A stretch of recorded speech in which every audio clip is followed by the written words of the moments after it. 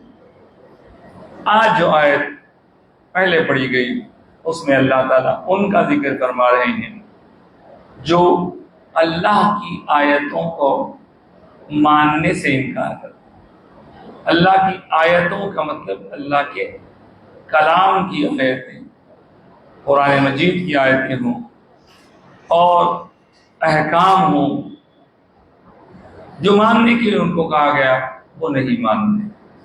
जिन हालात में कुरान पाक नाज़िल हुआ, मक्का और मदीना के उन बाशिंदों को जब अल्लाह के हबीब हमारे आका सरकार दो आलम सल्लल्लाहु अलैहि वसल्लम ने एक खुदाए वाहदहुल शरीक को मानने और उसके सिवा सारे झूठे माबूदों का इनकार करने को कहा, लेकिन जो खुशनसीब थे वो माने। बहुत सारे ऐसे थे जिन्होंने इनकार किया और हमेशा के लिए इनकारी बने रहे, और कुछ ऐसे थे जो शुरू में इनकार किया बाद में रास्ते पर आए। तो इनकार करना, झुठलाना, नहीं मानना जो लोगों की सिफत होती है, उनका बदला क्या है वो बता रहे हैं।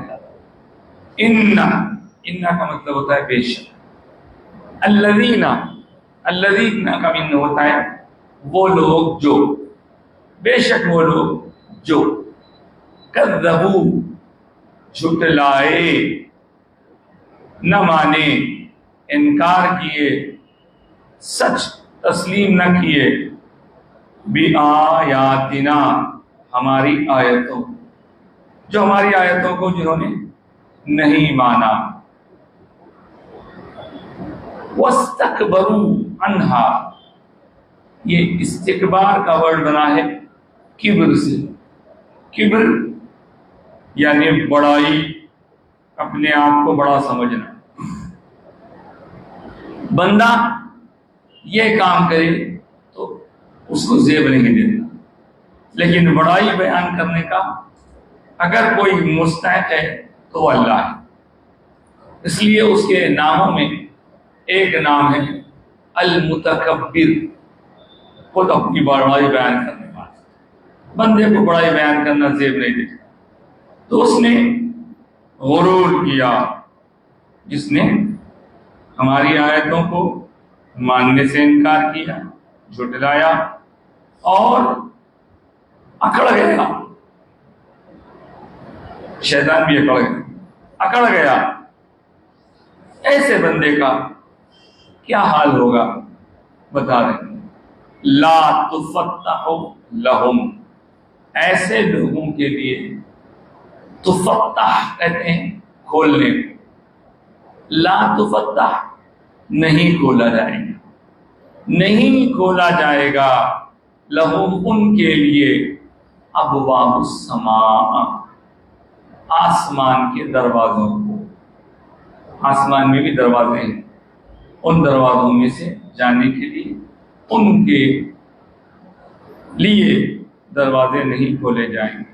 वला यदखुलूनल जन्नह, और ना ही वो लोग दाखिल होंगे जन्नत में।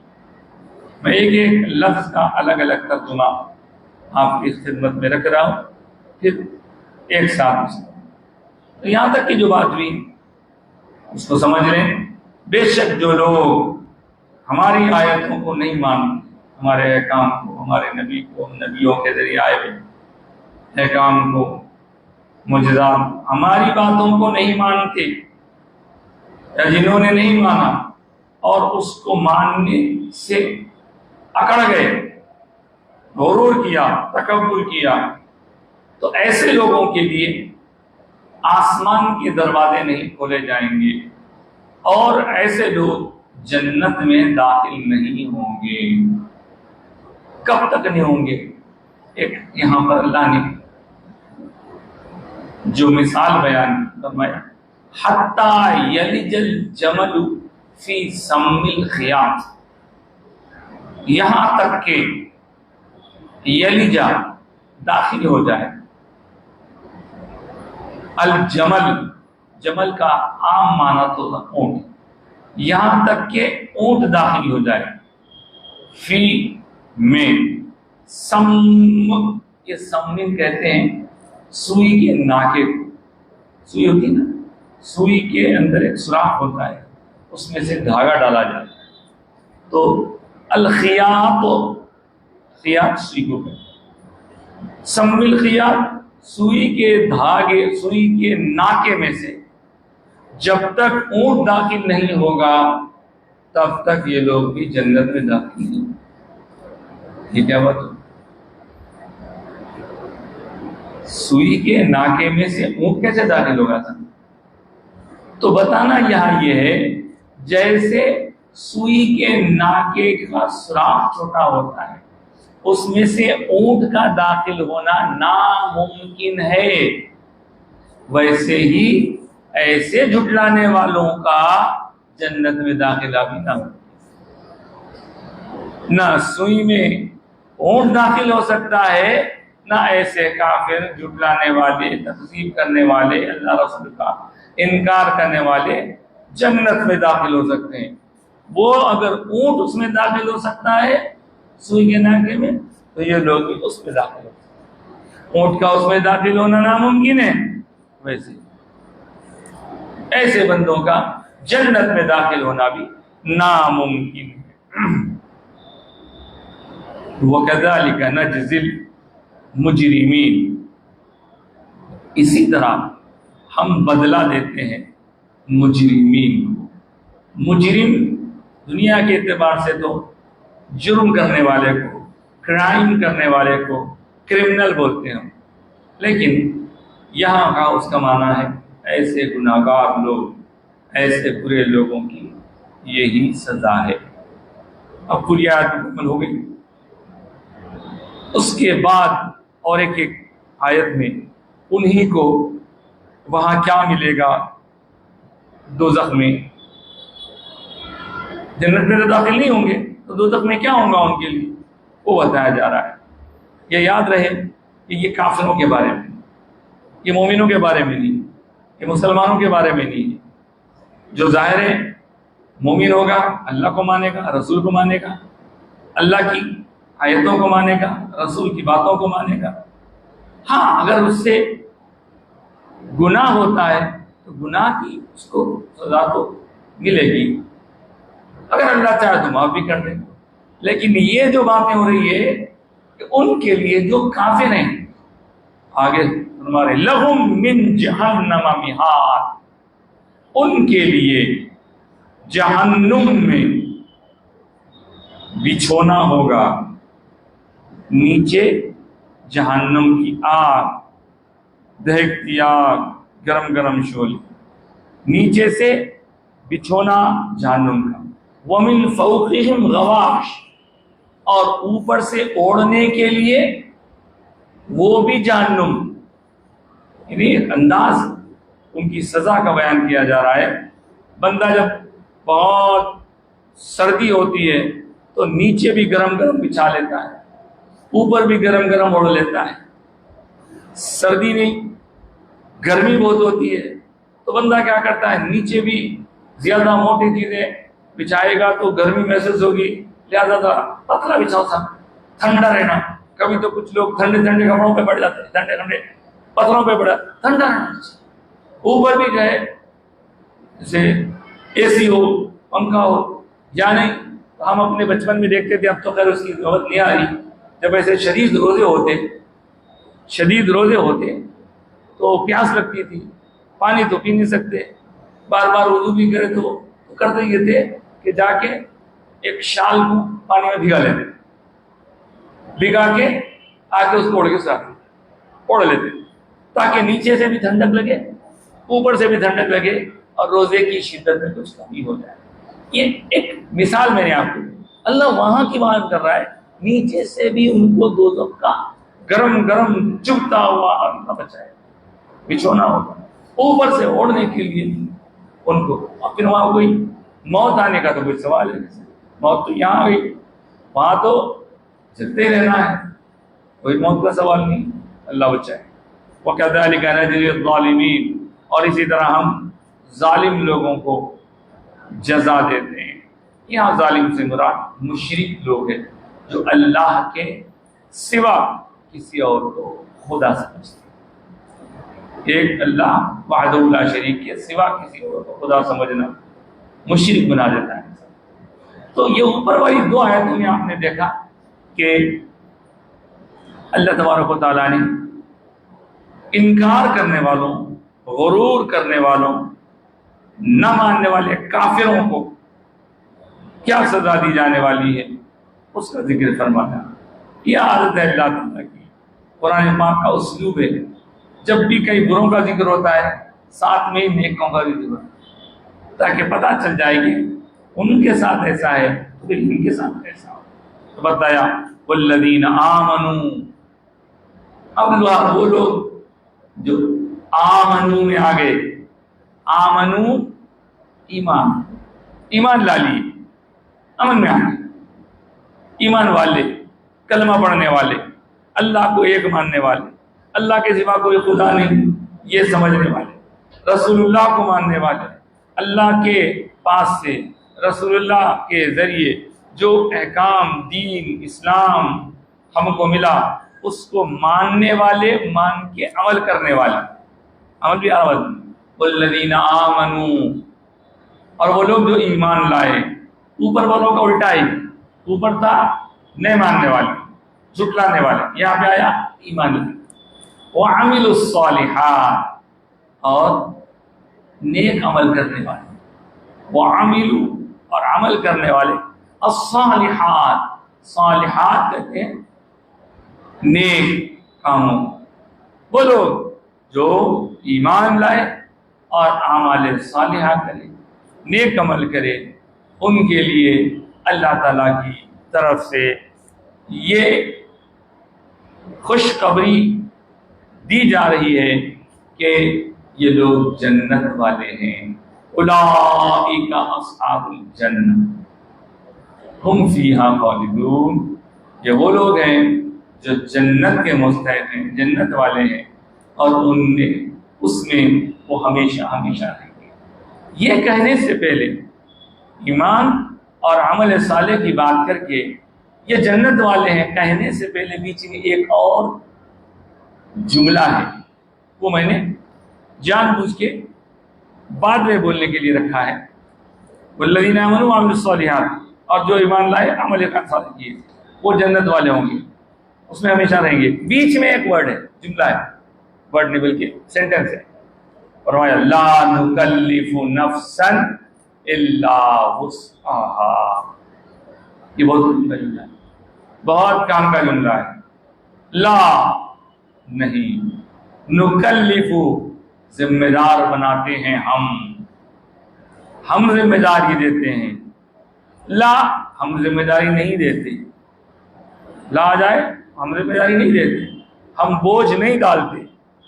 नफ्सन किसी जान पे, किसी जान पर भी हम ऐसा बोझ नहीं डालते, किसी जान को भी ऐसी जिम्मेदारी नहीं देते। इल्ला वुस्अहा, जितनी उसके पास ताकत है, कुव्वत है, उससे ज्यादा जिम्मेदारी नहीं देते। जितनी उसके पास सकत है, सलाहियत है, ताकत है, उसके हिसाब से उसको जिम्मेदारी दी जाती है। ये ऐसा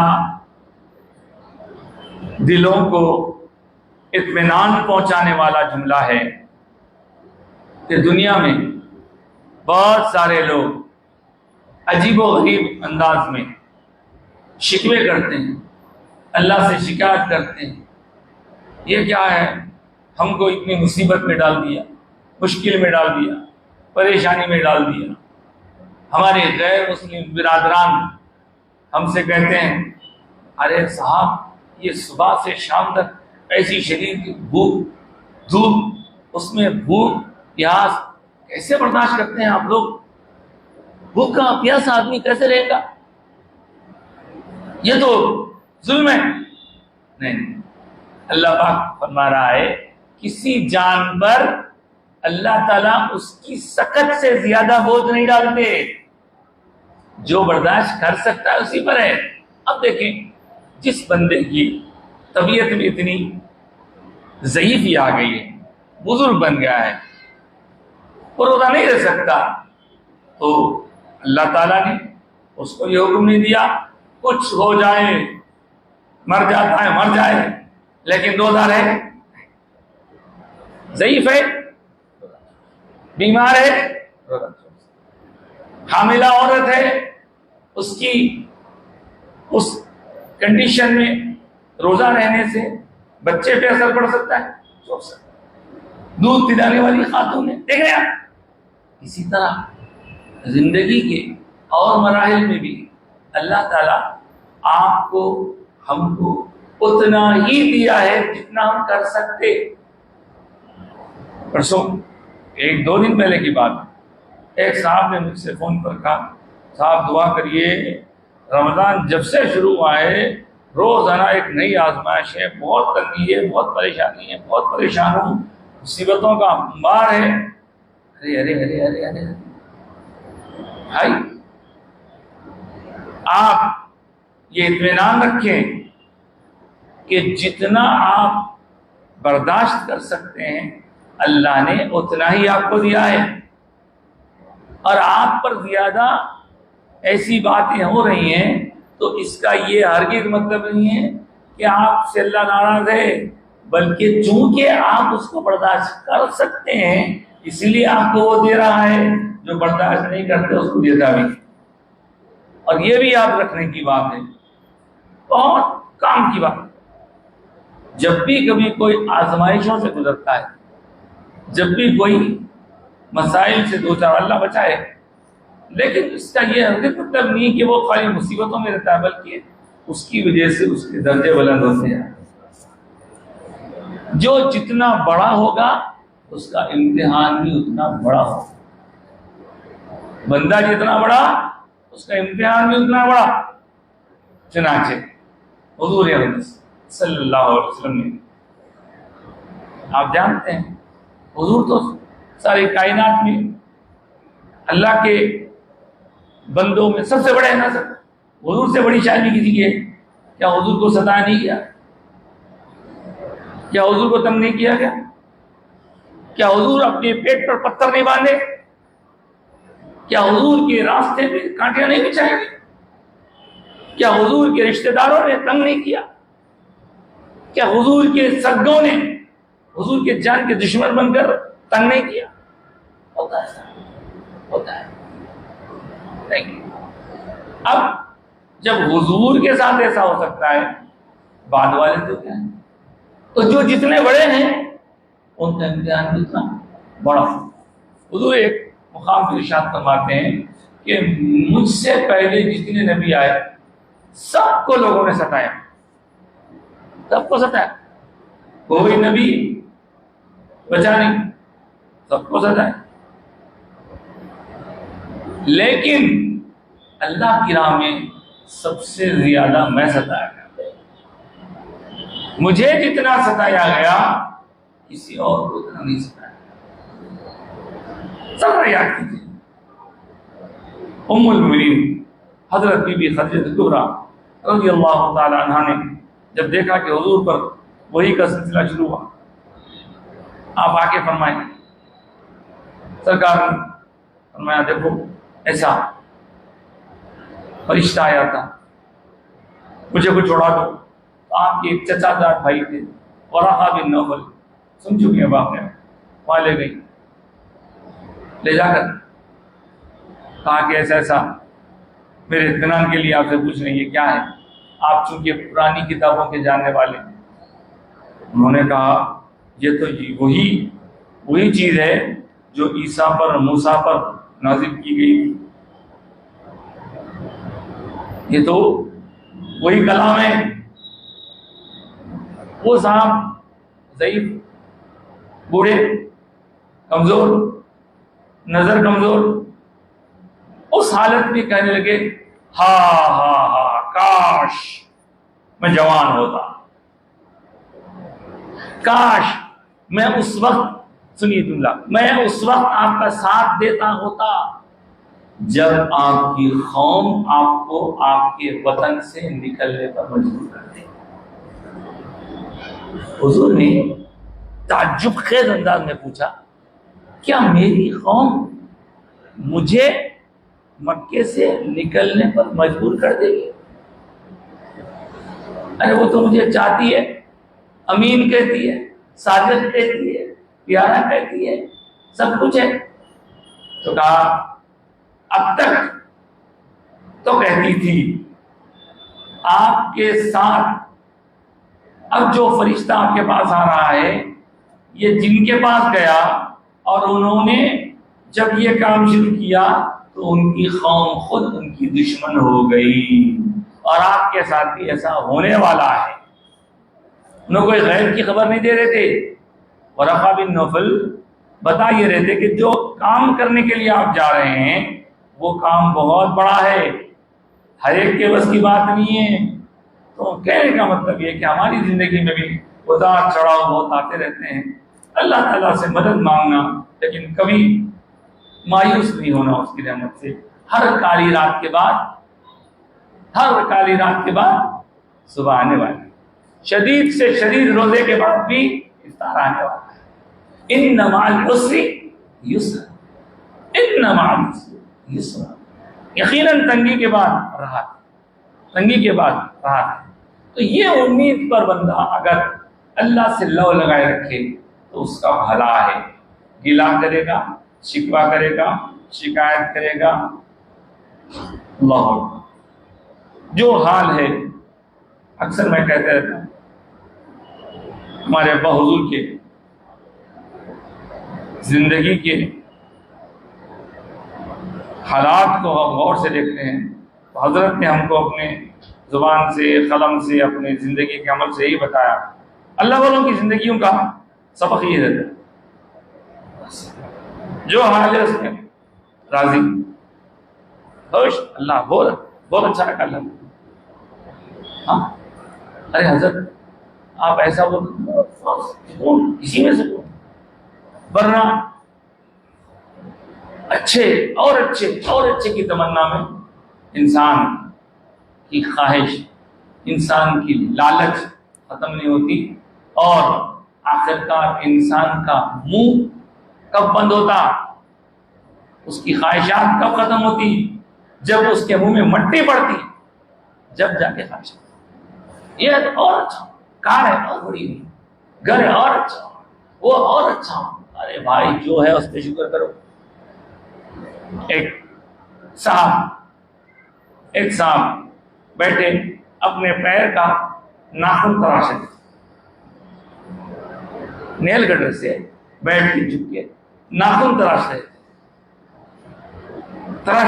कहा, अल्लाह तेरा लाख लाख शुक्र है कि मुझे ऐसा बनाया कि मैं खुद अपने पैर का नाखून अपने हाथ से काट ले रहा हूं। शुक्र का मुकाम है। कितने बंदे ऐसे हैं उनका या तो पेट बढ़ा हुआ है, या पीठ अकड़ी हुई है, या पांव कड़ गया है, अपने पैर के नाखून खुद नहीं निकाल सकते। बोलूंगा तो अच्छा नहीं लगेगा, बुरा लगेगा, लेकिन जो हाल है उस हाल में हम अपनी सेहतों का ख्याल नहीं रख रहे हैं और अपने जिस्म को जिस कदर कंट्रोल में रखना नहीं रख रहे। तो जवान बच्चे, उम्रें ज्यादा नहीं, 25, 30, 35 की, अब वो अपने दोस्तों में खामोशी से कह रहे हैं पेट इतना बढ़ गया, सब इतना हेवी हो गया। अब हमको कहीं भी बाहर निकलना है तो यूरोपियन कमोड देखना पड़ रहा, नीचे नहीं बैठ सक रही। बात सोचने की, इसलिए आप देख रहे हैं मसाजिद में भी चले बुजुर्ग हैं, ज़ईफ हैं, पैर में दर्द है, तकलीफ है, वो बात अलग है, लेकिन कई ऐसे लोग हैं जो जवान हैं लेकिन उनको नहीं, घर भागना, नहीं तो ऐसी मस्जिद तलाश करना जहां पे यूरोप में, क्यों बैठे तो उठने नहीं आ रहा। कहने लगे कि साहब इस्लाम ने सफाई का जो तरीका बताया है वो पूरी तरह सफाई करने का भी मुझे मौका नहीं मिल रहा, पेट बढ़ गया। क्या है? तो जो हाल है शुक्र करना। अब हुजूर फरमाते थे अशार, वो सुना रहा हूं, दौलत में कोई खुश है, कोई माल में खुश, दौलत में कोई खुश है, कोई माल में खुश है, कोई फकत जुल्फो खतो खाल में खुश, जुल्फ खत खाल। दौलत में कोई खुश है, कोई माल में खुश है, कोई फकत जुल्फो खतो खाल में खुश। अल्लाह का आजम पे करम है ऐसा, जो हाल हो रहता है उसी हाल में खुश। अरे ये शुक्र करते हुए रहना, तो कभी भी नाउमीदी, मायूसी नहीं। मेरे को ये दिला था, अरे भाई आप मेरे सकत है बोल के दिया अल्लाह ताला, ला युकल्लिफुल्लाहु नफ्सन इल्ला वुसअहा, किसी को उसकी सकत से ज्यादा बोझ अल्लाह ताला नहीं डालते। ये मेहरबानी अल्लाह ताला। आप गौर करें क्या है वो देखें, क्या नहीं है, उसके पीछे पड़े रहेंगे और फिर गिले शिकवे लालच, धोखाधड़ी, ताल्लुकात की खराबी, रिश्तेदारियों में, अस्तगफिरुल्लाह मा हौल वला कुव्वता इल्ला बिल्लाह। इंशाअल्लाह इस तरह गुफ्तगू और आने वाले इतवार को होगी। अब ये आखिरी इतवार था जो रमज़ान में था, इसके बाद वाला इतवार तो शायद रमज़ान के बाद आएगा इंशाअल्लाह। आज की दर्स कुरान के हवाले से तो गुफ्तगू मुकम्मल थी, तो आज की हदीस पाक समाप्त कर लीजिए। हदीस मुबारक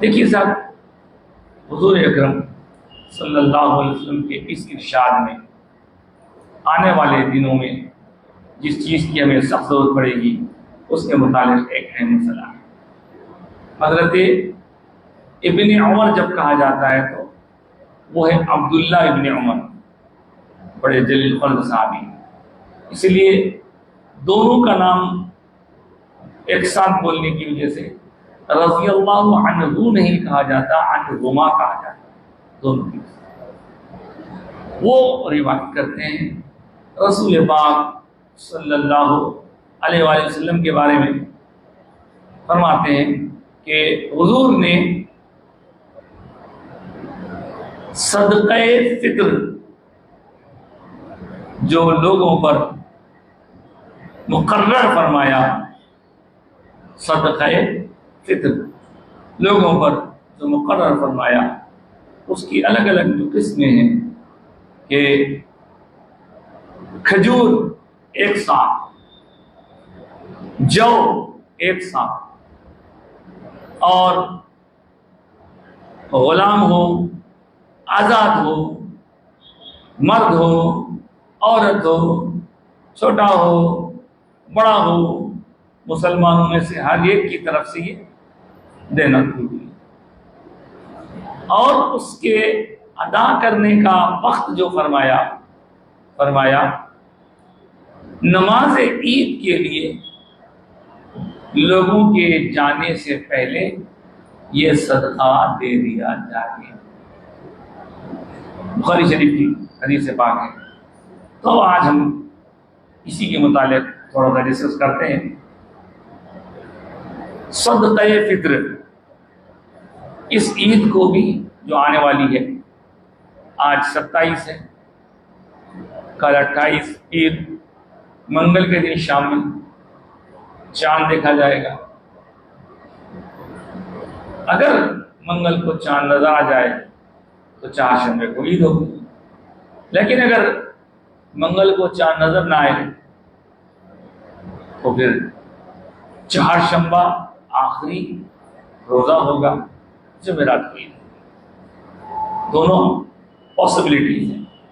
अब लोग अपने तजुर्बे से, कुछ साइंसी से गौर फिक्र करके कह तो रहे हैं कि मंगल के दिन चांद के दिखने का इम्कान कम है, चारशंबे को ईद हो भी सकती, लेकिन ज्यादा पॉसिबिलिटी जुमेरात, जो भी हो।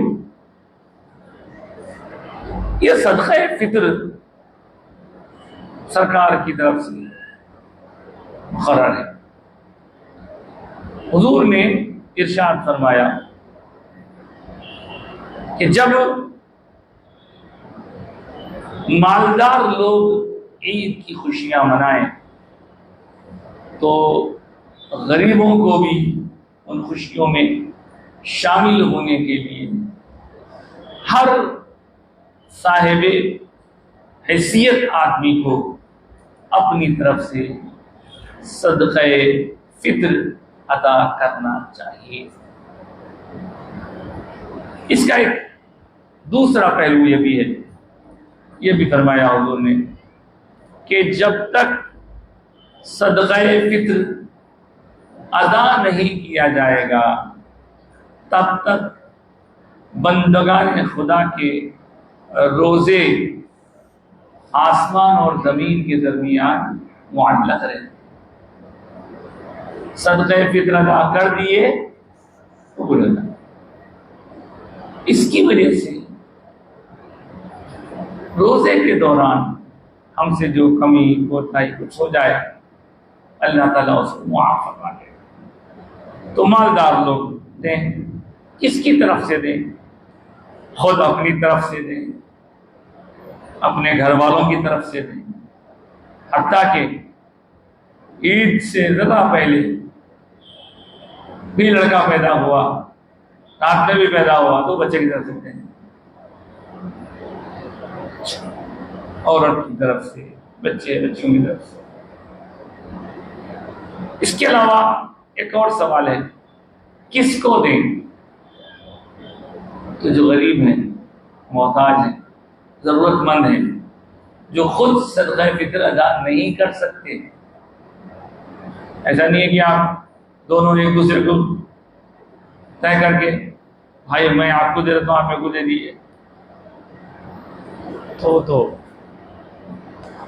फायदा नहीं होगा। जो गरीब है, जरूरतमंद है, मोहताज।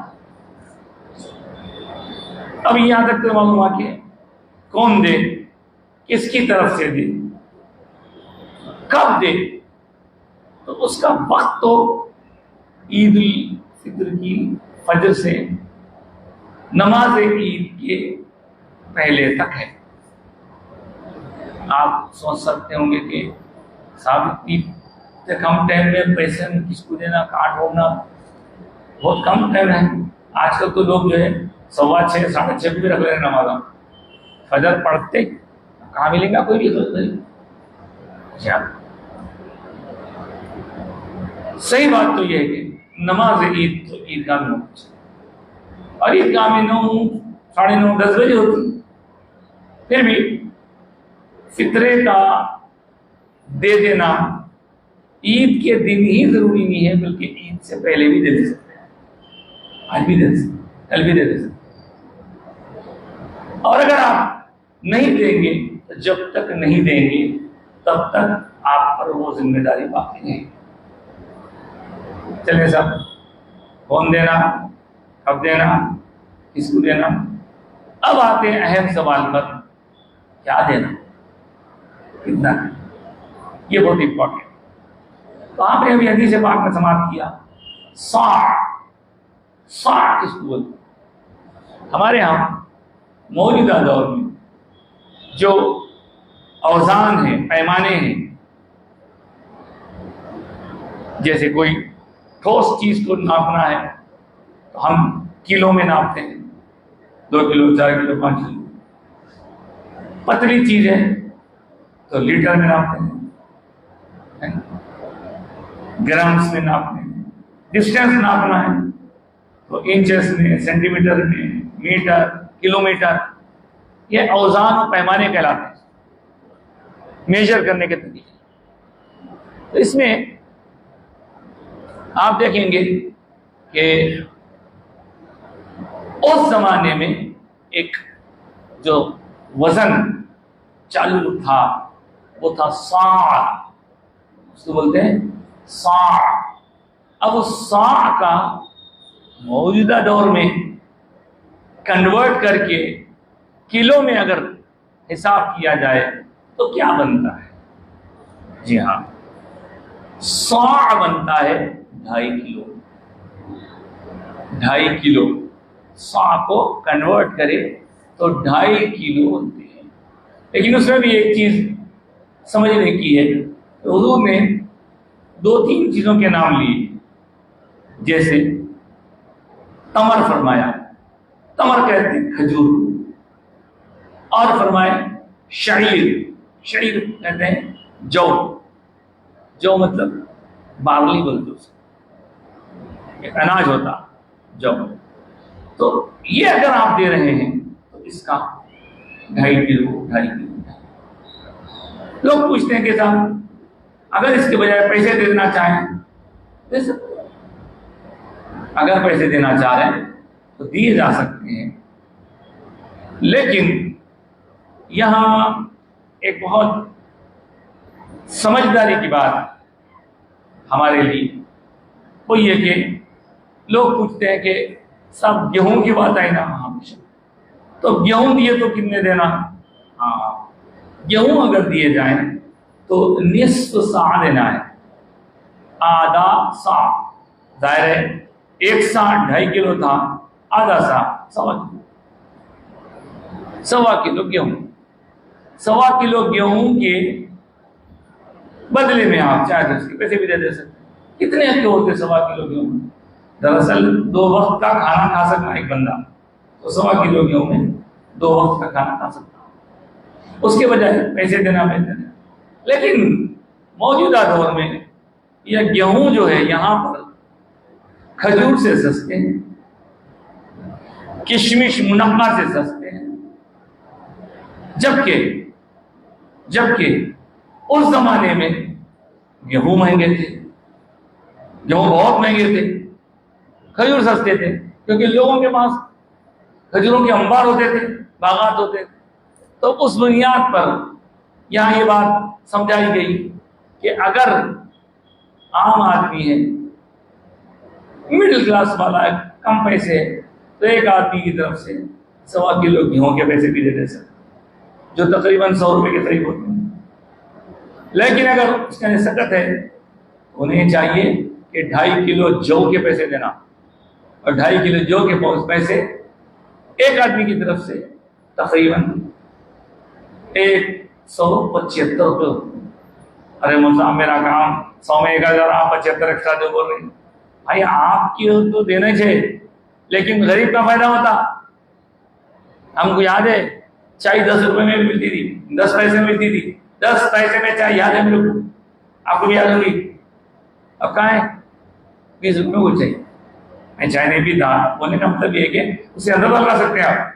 पेट्रोल आज क्या वो चल रहा, पेट्रोल 100 के करीब हो गया। 7 रुपए से देना हमें पेट्रोल अपनी गाड़ी में, मेरे पास 7 रुपीज कहाँ है ऐसी। तो अगर हम 100 रुपए के साथ देते क्या हो रहा उसको, गरीब की मदद करना है, तो बेहतर ये है कि अगर कोई दे सकता है तो जौ के हिसाब से दे, जौ के हिसाब से तो 250 रुपये एक आदमी के बन रहे हैं। घर के अफराद का अच्छा, फिर पहले घर में अफराद भी ज्यादा होते थे, वालिद वालदा 6 बहना 8 भाइयां। अब तो हम दो हमारे दो का जमाना है, तो इसलिए ज्यादा खर्चा भी नहीं है, दे दीजिए थोड़े। उसके अलावा उससे बढ़ के अगर आप देखें तो खजूर है। खजूर 2.5 किलो अगर बोले तो वो तकरीबन 600 रुपये होगी। एक आदमी की तरफ से 600 रुपये फितरा देंगे, सामने लगा कुछ तो बनेगा, कुछ के कपड़े तो बनेंगे। उससे और ज्यादा मालदार लोग हैं, लेकिन जिनके यहाँ करोड़ों रुपए की आमदनी है, उनके लिए 100 रुपये की अहमियत है, 1000 रुपये की अहमियत है। तो अगर वो अपनी तरफ से अपने लिए कपड़ा पहनेंगे तो वही लेवल का जी, गाड़ी तो वही लेवल की रहेगी। तो इसलिए बेहतर ये अब आपका अल्लाह का मामला है, लीस्ट कम से कम है वो भी दे सकते हैं, लेकिन दिल खोल के दीजिए। और आखिरी चीज है किशमिश या मुनक्का, वो 2.5 किलो अगर देखेंगे तो तकरीबन 850-900 रुपये। तो एक बंदे की तरफ से अगर 1000 रुपये देगा और देना चाहे तो, लेकिन क्या है उसके लिए दिल चाहिए। यहां एक बात ये क्यों ऐसा फायदा सोच रहे गरीबों का? आप गरीबों का फायदे के लिए तो खैर खैरात है, उनका फायदा होता, हमारा भी मसाइल होते, बीमारियां जाते। एक मसला पूछा गया कि हजरत सोना मेरे पास जो है उसकी ज़कात देना है, तो मैं क्या हिसाब से दूं?